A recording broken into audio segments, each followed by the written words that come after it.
This is a Panthers Digest exclusive 2-episode interview where an insider reveals some truth to the Florida Panthers, Bill Zito, and so much more, as well as how they could redefine what a dynasty is in the NHL. Thank you for joining me on this episode of Panthers Digest. I am your host, Greg Andrews. Guys, do not forget to hit that subscribe button down below. You guys need to stay up to date with anything and everything that has to do with your back-to-back Stanley Cup champion, Florida Panthers. God, it never gets old saying that.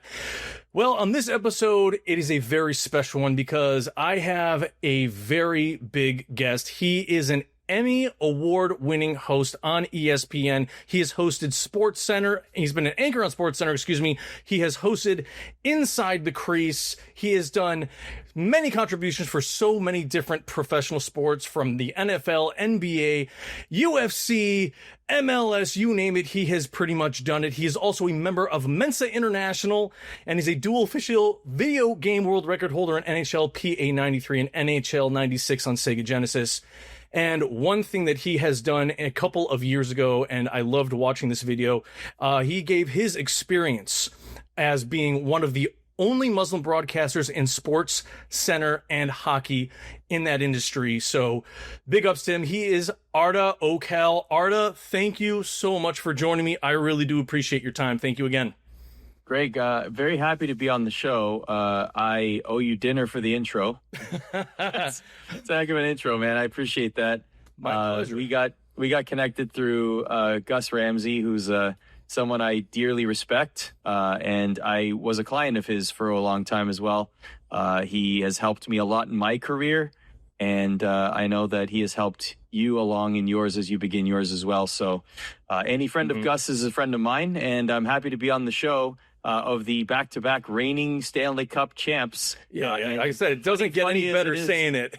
Yeah, is there an end in sight? I don't know. I mean, everyone's signed until 2050 or whatever it is. Yeah, I mean, you keep going. That's going to be part of the discussion we're going to be having today is, my goodness, Bill Zito, he's not a GM. He's just a magician with everything that he has been able to do for this organization since he came in 2020. It has just been this magical ride since he took over, even though the Panthers did have a hell of a team in 2019, but still that shift of culture and everything really has reshaped the Florida Panthers franchise in the last 5 years. So the CBA, good news is there's not going to be any lockout anytime in the near future. The CBA, NHL, and NHLP have agreed upon their collective bargaining agreement. There have been a few changes to it from the previous one. One of those notable ones is long-term injury reserve, not for this upcoming season, but for the following one. Can you explain exactly what the changes are and how they could possibly affect teams from the regular season jumping into the playoffs? Because I know there's going to be a shift of what are teams going to be able to do roster-wise, because it's going to get a little tricky. Yeah, so essentially the teams will need to remain cap compliant in the postseason. So the way it used to be was, if the cap was, let's just say, $80 million, and you had a roster that exceeded that amount because you had players on long-term injury reserve, but they returned in the postseason, and then all of a sudden, if you added up all the salaries and they equaled $100 million, it didn't matter under the old CBA. Those were the rules of the old CBA. Now teams will be required to be cap compliant whenever they put a team on the ice. So whoever's on the ice, that roster of players will need to be cap compliant in the postseason as well. So that's going to prevent, there have been examples, and we can't directly necessarily prove that this is exactly what happened, but there are some examples that fans will point to and say, oh, this person went on LTIR in the midway point of the season and returned for game one of the postseason. What a shock. What a surprise. And that's exactly when the salary cap implications under the old CBA could go away. So here's the thing. In the general conversation of the CBA, the general managers and their teams, whether it's the cap scientists, the people that are employed with the teams to understand and basically optimize the cap in favor and benefit of the team. Okay, there are people on payroll on teams that's their job. they were able to find, and remember, under the old CBA, this was legal. Like you were allowed to do this. People were upset about it, and that's probably one of the big reasons why it changed in the current CBA. But it was something that teams were allowed to do.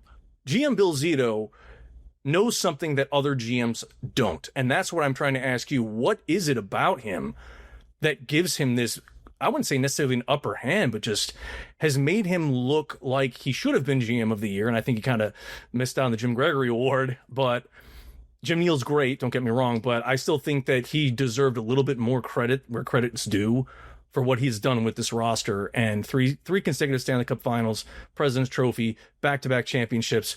What more does the man have to do, and how is he just so good at what he does? Maurice has said that he's never been in a room of hockey players that have gelled so well and that have built a hockey culture like the Florida Panthers. He's never seen that, and he's been a coach for decades in the NHL. Mm-hmm. He's one of the most tenured coaches. He's one of the greatest hockey minds that we have in the world of hockey.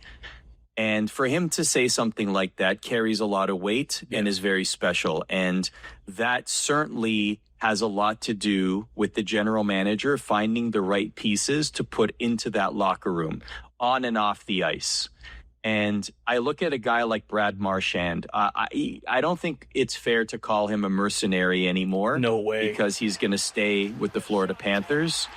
But if you look at last season in a vacuum, he can still be classified, in my opinion, as one of the greatest trade deadline pickups.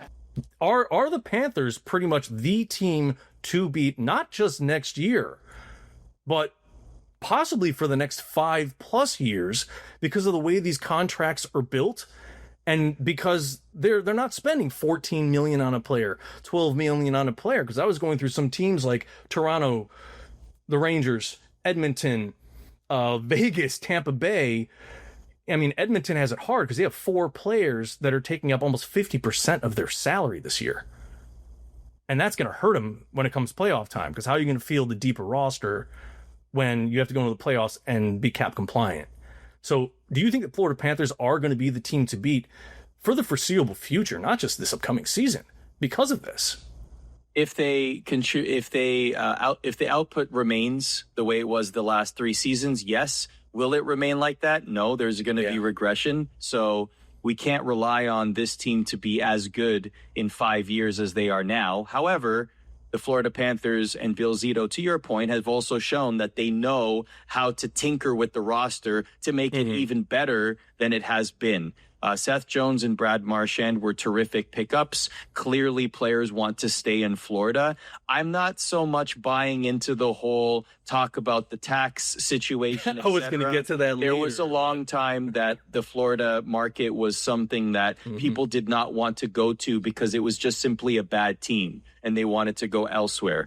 That's the thing. Winning breeds success. Winning breeds attractiveness in the league. And if your team is winning, then people want to go there and play there, and whether it's chasing a cup or whether it's playing in that sort of culture. But again, it's on and off the ice. That team has a special culture and a special locker room that might be the best locker room in all of hockey and one of the best in all of sports, because they've cultivated something very, very special.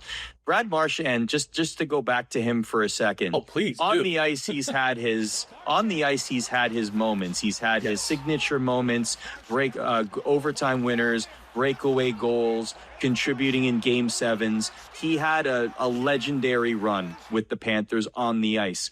But if you think about it, off the ice, if you didn't know where he played in his career, you might have guessed he was on that team for 10 years and he was one of the leaders. The chemistry was instantaneous. That's how quickly he integrated into that team. And he's already instituting traditions, creating traditions for the teams, taking his teammates to Dairy Queen. He's commandeering the one long-standing existing tradition with the Panthers, like the rat is all about him now. You know, what I'm saying is, like, there might never have been an athlete that has integrated so seamlessly, so quickly, and so nicely into a team that Brad Marchand is, and he's contributing to that culture. And he's like, I'll use a pro wrestling term. Like, that's one of the biggest babyface turns I've ever seen in sports. Like, people hated Brad Marchand. He was a guy you absolutely loved to hate. Oh, but then he goes on the Florida Panthers, and unless you're rooting for the team that's playing the Florida Panthers, you're kind of like, this guy's not so much of a jerk anymore. Like, you're kind of rooting for him, and you're like, this guy's great. Like, I'm telling you, it's like night and day. Thank you guys so much for watching part 1 of my interview with Arda Ocal from ESPN. You're not going to want to miss part 2 that will be coming out tomorrow on the channel, so definitely check back for that. You're not going to want to miss it. And don't forget to subscribe, comment, like, and share, because there's a lot more to this interview. Definitely check it out tomorrow, and go Cats!